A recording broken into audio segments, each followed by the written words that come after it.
All right. Hello, everybody. Happy Friday. We have quite the longer list of things to cover today.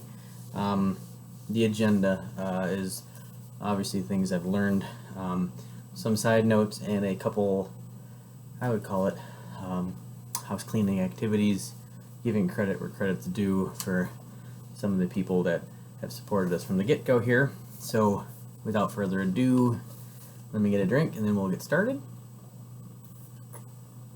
Alright, so as the title does say, and I like it, kitchen tools or hardware store knockoffs. And I don't mean knockoffs like made in China or anything like that. A little bit of background first, though, if for the folks that do actually know me beyond this, in person or on Facebook, or have been to my house, I'm a pretty handy fella.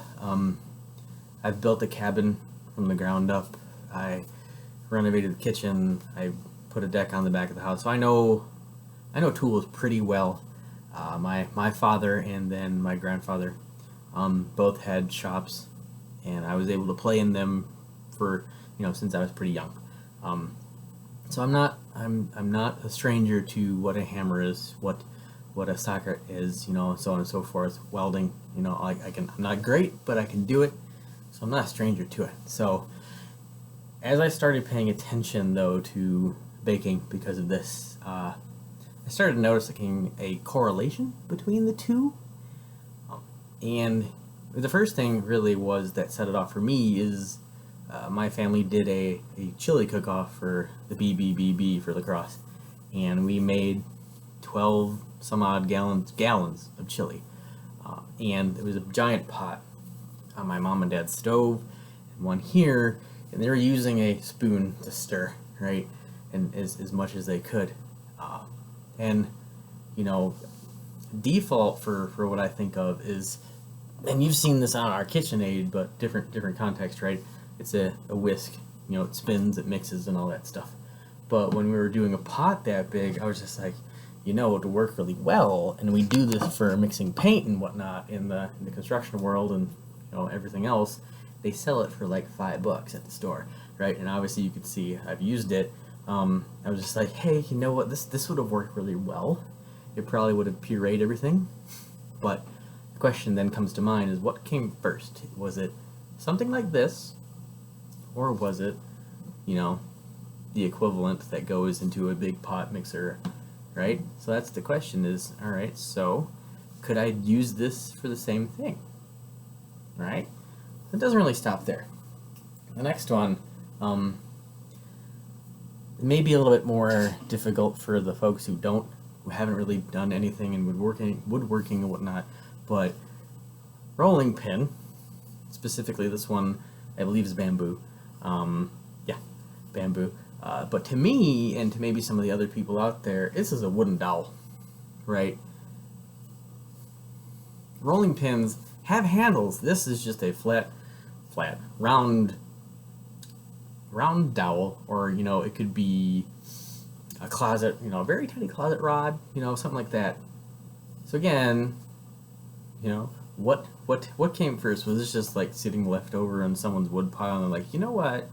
Let's make it round, shine it up, and sell it for $20. Someone will buy it. Clearly, we do, right? You can see where I'm going with this. There's a whole bunch of these. The next one I find this to be absolutely hilarious. Maybe a medieval device, but it's a meat tenderizer. Look at that. Look at the end. These little things hurt, right? And we use it. We've used it when we've made jerky just to flatten up chicken, so on and so forth, tenderize the meat. Not exactly the same, wrong hammer. Sledgehammer probably would look closer to this, but yeah, what came first, right? So on and so forth. Now we get into some more technical ones. These ones have a tendency to at least scare my wife, and maybe for the significant others or whoever's the primary baker or cooker in the family. These ones tend to really just scare people. But the basting brush, this thing, see, to me, this is a non-stick paintbrush. Now, If I were to do that, my wife would probably hang me by my feet until I die, right? And to go with that, you've got non-stick spatulas. Now again, hey, you know what? Stir stick. Paint won't stick to the stir stick, right? But probably the worst one is, hand mixers, right? They've got the beaters and all that stuff. Well, we were doing something, and I was looking for it, and I couldn't find it, but I had the beater, so I went into the garage. You gotta mind you, Laura was watching me the entire time do this. And I come back in with this, and if WTF had a face, I'm pretty sure that's what it would have been, like, in the dictionary. Don't do this. Granted, it is a lot of fun. It's a lot messier than it should be, but this will pretty much put you in the doghouse. Yeah. And finally, I got like 2 more before we move on to the next stuff. You see it at like Gander Mountain when they used to exist, any outdoor store. Make your own beef jerky, right? And they have these little squeeze guns. Maybe they're not that little, but for the bakers who make cookies and whatnot, spritz cookie makers, right? The guns. Well, this is a caulk gun. Same theory, right? So did the spritz people do it first, and then the caulk guys took over, or was it the other way around? Right? You following along? And then finally, this one probably just because of the tool itself and the blade that goes in it, can scare a lot of people, especially if they're not familiar with using them. Is you've got the knives that we use to cut the turkey, right, or the ham, and if you can open it, you've got just the basics. It's cute. It's little. The knives that go with it, they move back and forth, right? Now, to me, Tim the Toolman Taylor, right? Bigger is always better. I've got, which reminds me, I need to give this back to my dad. It's the Sawzall. Same concept. Look at the teeth on that. It could really cut, right? So let's just digest all that for a second and think about: did Home Depot, Lowe's, Menards get together with like Williams Sonoma or somebody and be like, you know what? We've got a lot of cross here. Let's do something. Is that where it came from? Because I'm pretty sure if you put like some of this stuff and made it cooking for dudes or whatever in Home Depot and Lowe's, it may change the aspect ratio of let's look at this stuff. Flat girls. I've got a girl from Blackstone in the garage. Same thing. You know what? Those spatulas, the girdle spatulas, are not scrapers that you should be scraping your house with. Have I been caught doing it? Yes. Have I been in trouble by my wife? Yes. Is it smart? No. Okay? And then finally the last one, the funnel. Now this one is clean because it stays in the kitchen, right? Now my father-in-law taught me a lot of stuff on cars, and you can either use a funnel to put oil in your car, and if you already know where I'm going with this, right? Or you can do the paper roll. Well, I happened to misplace one, and I used it to do an oil change. Cleaned it off, scrubbed it up with soap. Laura happened to catch me, and obviously that's the theme here, is I get caught doing a lot of this stuff I probably shouldn't be doing. But it's that crossover that I made that connection, like, hey, you know what? There's actually a lot of things that can go either direction here when it comes to cooking and then working in like the hardware store or doing stuff like that. So maybe, again, remember I'm learning all this. It may not be so bad, right? Could be fun. So that's it. Is it kitchen tools or is it hardware store knockoffs? I'm undecided at the moment, so maybe you can help me with that one. The next little bit of chunk here is learning when it comes to food. So working on the video for the Instapot yogurt, I can tell you for a fact that it's not instant. No. The ingredients, really simple: milk, yogurt. You cook it in your Instapot. If you had the crock-pot one like we've got, you push the yogurt button, move the time, hit start. Great fun and all. Instapot. It's supposed to be instant. No, 12 hours.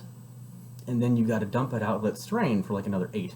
And I can see my wife actually wrote in here, you're not supposed to see this stuff. It needs time for active cultures to incubate. Okay, well, that's the reason why. I was particularly hungry, so I just wanted to eat the dessert. which you may have seen already. So that movie's coming soon. The second one is apparently we have a really shiny stove. For those of you that don't know what I'm talking about, go check out my Facebook. I asked the question. Apparently it's really shiny, so awesome. The cookie challenge, that was just a title. I'm not trying to actually have a challenge with people. Our good friend Laura, who did the Verocco Bakery, she makes one hell of a cookie. I'm not saying that we could beat her or couldn't beat her. It's just that wasn't the point. I do respect a lot of people. So if you have a recipe or you've got a picture, put that out there. That was the whole point. And then finally, it's the schooling stuff, the credit where credit's due. Honestly, I have to give a big shout out to Joe Gunderson and 608 Plumbing. He's the reason why the main group Driftless on Facebook, Driftless 2.0, exists and allows me to put these ridiculous things out here, followed by Cody Zittner and Zittner Detailing and Jean Nicole for supporting this again. Finally, also Laura Olson and Tammy Swigum for flooding your timelines and your groups as well with these videos. I really do appreciate it. And again, like I said, I'm not getting paid for this. This is just I appreciate. So thank you. Moving on. Subscribe if you'd like. If you don't, fine. We don't care. That's not the point. We do have the yogurt video coming up and some other ones. And the surprise is my father sent me a video the other day of a new cookbook that he got. And the title basically was Blowtorching a Steak. So if we collectively can convince him to let me videotape, right, that process, I think that'd be really cool. So I hope you all have a good Friday. Enjoy one. And we will see you later. Bye.